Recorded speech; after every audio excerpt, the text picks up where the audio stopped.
Bonjour à tous, j'espère que vous allez bien. Aujourd'hui, je vous propose de fabriquer avec des chutes de tissu et un peu de lavande sèche, des petits sachets de lavande originaux comme ceci en forme de cœur.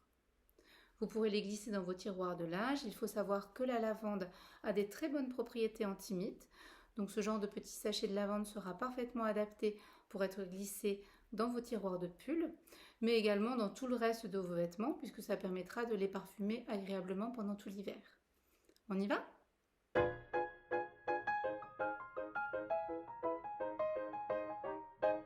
Pour réaliser ce projet, il vous faudra 2 chutes de tissu contrastants, de la lavande bien sèche, une paire de ciseaux de couture, une paire de ciseaux cranteurs si vous en avez, du fil et une aiguille, des ustensiles à bout rond pour retourner votre cœur une fois cousu, des épingles et un entonnoir.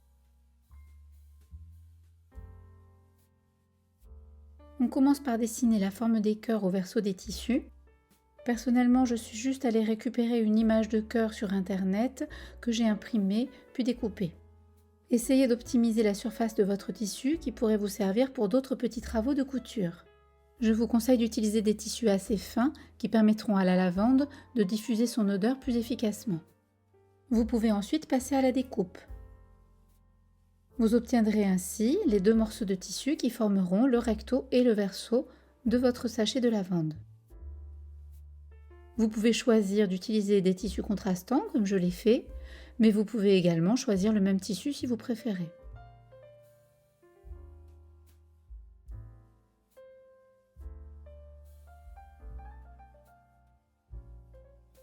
Si vous voulez ajouter une étiquette au verso de votre coussin de lavande, c'est le moment.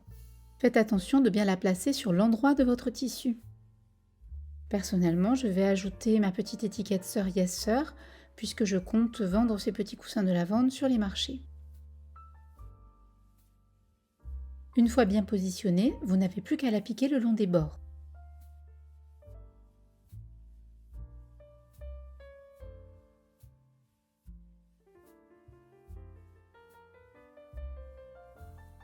Positionnez vos tissus endroit contre endroit et épinglez-les ensemble. Vous allez maintenant tracer le long d'un des bords droits du cœur 2 traits espacés d'environ 4 cm. Le tissu ne sera pas cousu entre ces 2 repères pour permettre de retourner le cœur sur l'endroit. Piquez à la machine à environ 1 cm du bord d'un trait à l'autre. Si vous n'avez pas de machine à coudre, vous pouvez également réaliser toutes ces coutures à la main.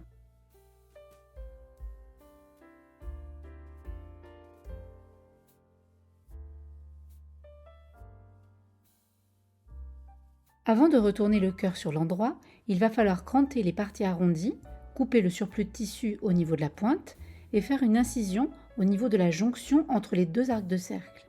Si vous n'avez pas de ciseaux cranteurs, vous pouvez réaliser des découpes en forme de V le long des parties arrondies. Faites attention de bien arrêter vos découpes un peu avant la couture. Toutes ces découpes vous permettront de retourner votre cœur sur l'endroit plus facilement et d'obtenir un beau résultat. Retournez le cœur sur l'endroit en passant par la fente que vous avez laissée sans couture. C'est un peu comme retourner une chaussette, mais en un peu plus long.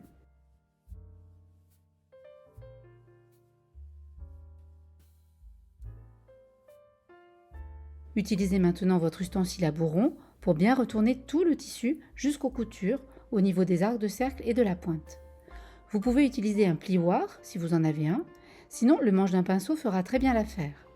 Pour ma part, j'utilise soit un plioir en téflon, soit des manches de différents diamètres que j'ai récupérées sur plusieurs pinceaux usagés. Le plus important est que le bout de votre outil soit arrondi et surtout pas pointu pour éviter de transpercer le tissu et les coutures. Pour un résultat parfait, repassez le cœur. Vous pouvez en profiter pour vérifier les finitions. N'hésitez pas à réutiliser votre plioir ou votre baguette de bois. Le tissu est plus facile à travailler une fois chaud et légèrement humidifié par la vapeur du fer. Profitez-en pour bien positionner les ourlets de la fente, cela vous facilitera le travail lorsque vous aurez à la coudre.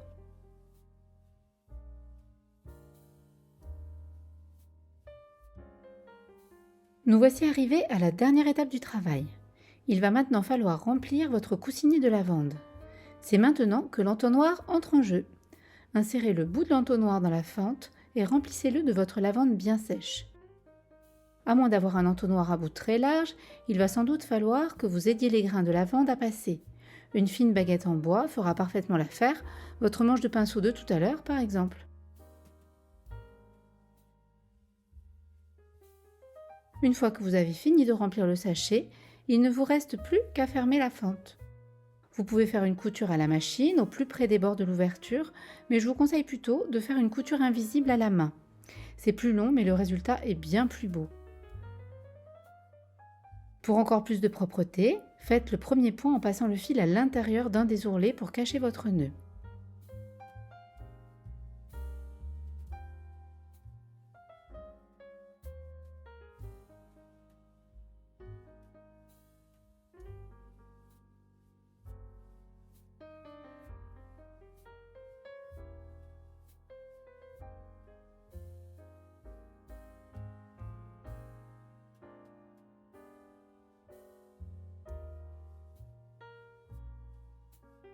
Enfin, après avoir fait le dernier nœud, passez votre aiguille à l'intérieur du coussin, faites-la ressortir plus loin, tirez légèrement le fil et coupez au ras du tissu pour cacher le fil de couture à l'intérieur de l'ouvrage. Coupez les fils qui dépassent s'il y en a. Celui-là, j'avoue, je ne sais pas du tout d'où il sortait. Il ne vous reste plus qu'à répartir uniformément la lavande dans le cœur et votre coussinet de lavande est terminé. Vous n'avez plus maintenant qu'à le glisser dans vos tiroirs. Et voilà, ce tuto est terminé. Une petite astuce avant de se quitter, si vous trouvez que votre petit coussinet de lavande soit un peu moins fort, il suffit de le manipuler, de frotter un peu la lavande, de la répartir un petit peu différemment dans le coussinet et l'odeur revient instantanément.